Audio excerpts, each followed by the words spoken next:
James Sochor was hired in 1967 to be an instructor in physical education and assistant football coach. He became head football coach in 1969 and put together 20 winning seasons, including 18 consecutive conference titles, still an NCAA record. So I decided that I would go to the University of Utah and work on a doctorate degree. Fortunately, while there, I ran into the department chair at UC Davis at a conference in Las Vegas, and he said they had a job position open as an assistant football coach, assistant baseball coach. And so I applied for it with Chuck Kovacic and Bill Lakey, and was fortunate enough to gain the position. So I came here actually in 1967 to UC Davis and started my career.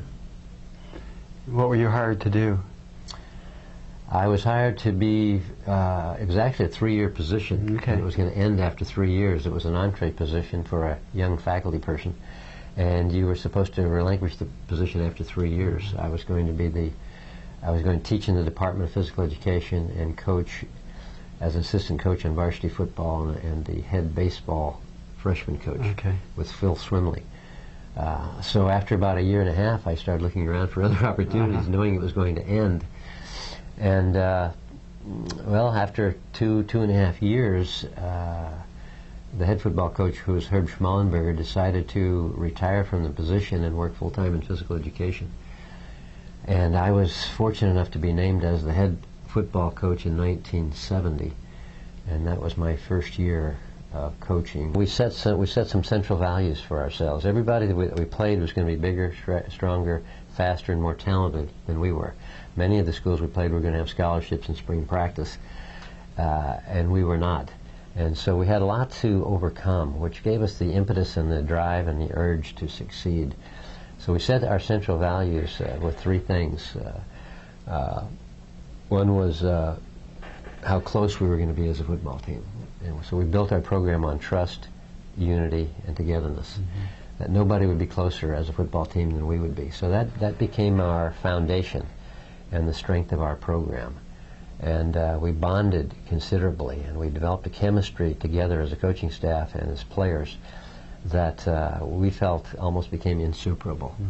We painted the locker room together, and we'd innovated some stuff together, the exergenies for our fitness out on the field. So the players thought this was pretty good. And we individualized the lockers, even though the lockers were in poor condition.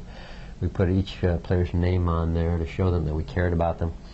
So out of these central values, this trust, unity, and togetherness, came what became known as Aggie Pride. And that started in 1970, and Aggie Pride became trust, unity, and togetherness, the closeness, the bonding, the family. I called it the unity and togetherness redundancy for effect. That togetherness was closer even than unity was. It was more like a family situation. And everything would be based on this trust. And so that worked out very well for us. So Aggie Pride became a program of family-oriented, caring, sharing, positive reinforcement. We would eliminate all the negatives.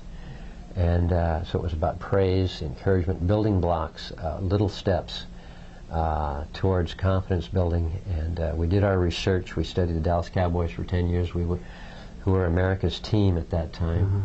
We gleaned all of the best things that we were doing. We knew we could empower ourselves by borrowing from their energy and success and power. And that proved to be very beneficial for us. We wanted them to be delighted with their experience that they had in athletics. And so we strictly adhered to the philosophy of the university at that time, which and still is, that you come first as a student, and that athletics is a bonus.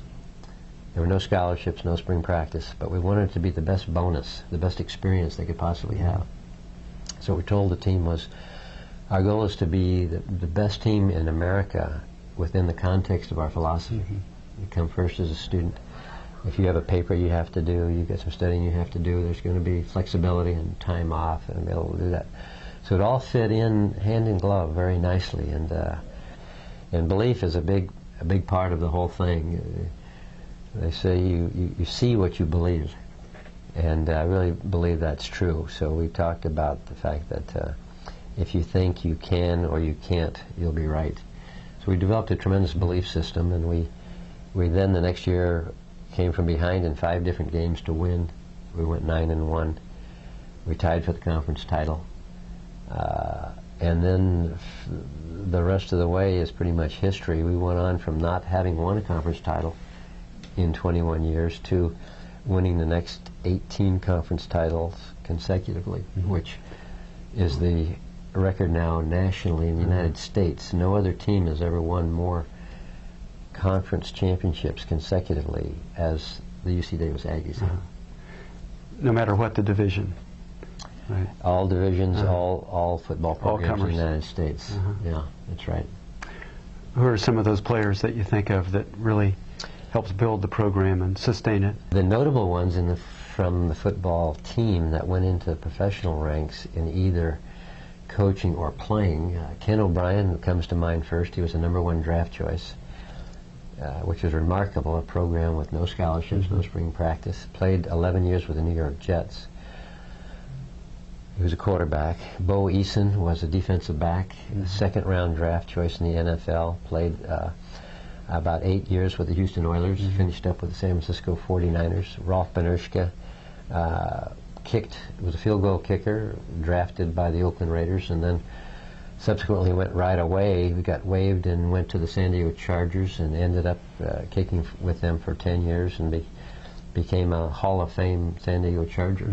Remarkable. Raised $1 million in charity for endangered species with the San Diego Zoo for the kicks that he did with the Chargers. Scott Berry was a 6th-round draft choice with the 49ers.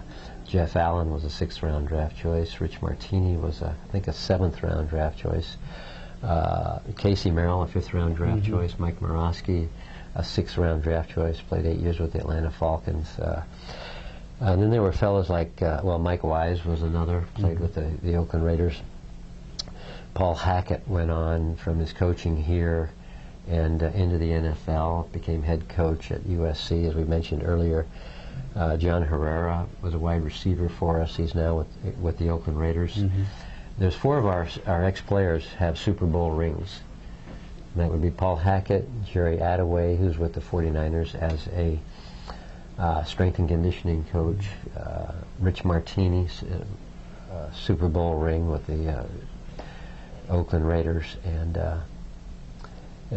so those people. Mike Bellotti went on, played in the Rose Bowl, took his University of Oregon team to the Rose Bowl and the Sugar Bowl, did an outstanding job along with Neil Sambukos and Nick Aliotti and Chris Peterson and many of those fellows that played for us in earlier years. I know that you had opportunities to go into pro coaching, other universities. Why did you stay at Davis? What kept you here?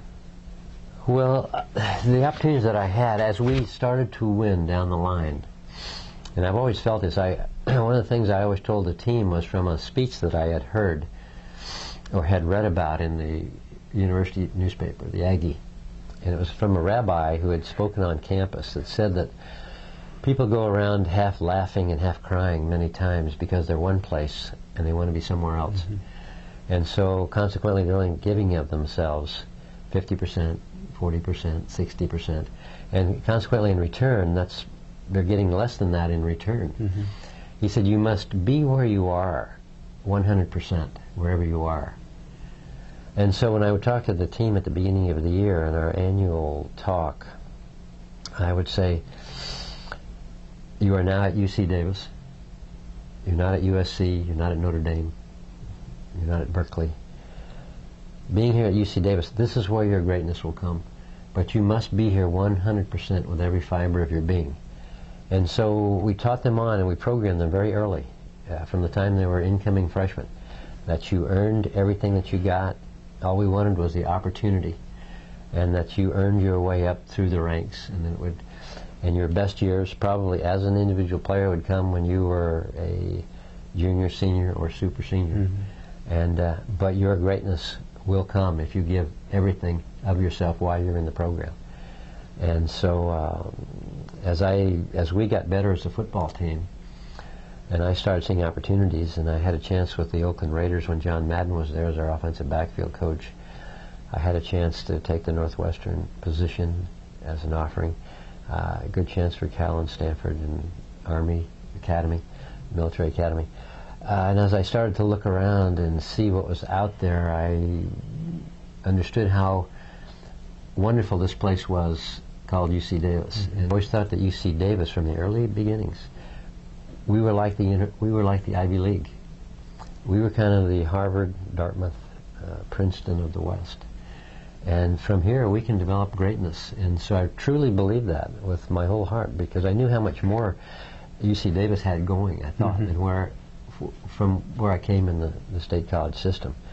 And it turned out to be very true. And I found that by coaching here, by being where you are 100%, first of all, they'll find you. You don't have to apply anywhere else. They will come and find you.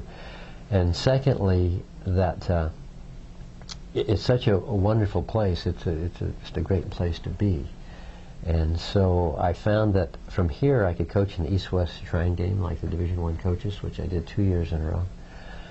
I could play on national television, regional television.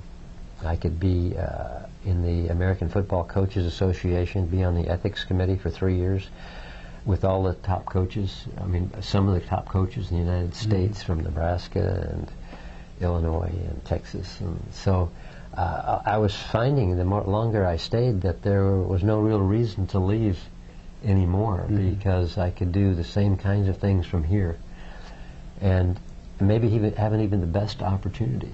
I remember telling a good friend, Vince Dooley at the University of Georgia, that we didn't have spring practice here. He said, "Oh, you don't have spring practice?" He said, "I'd give up spring practice in a minute if you could, but we can't. We have to work all year round."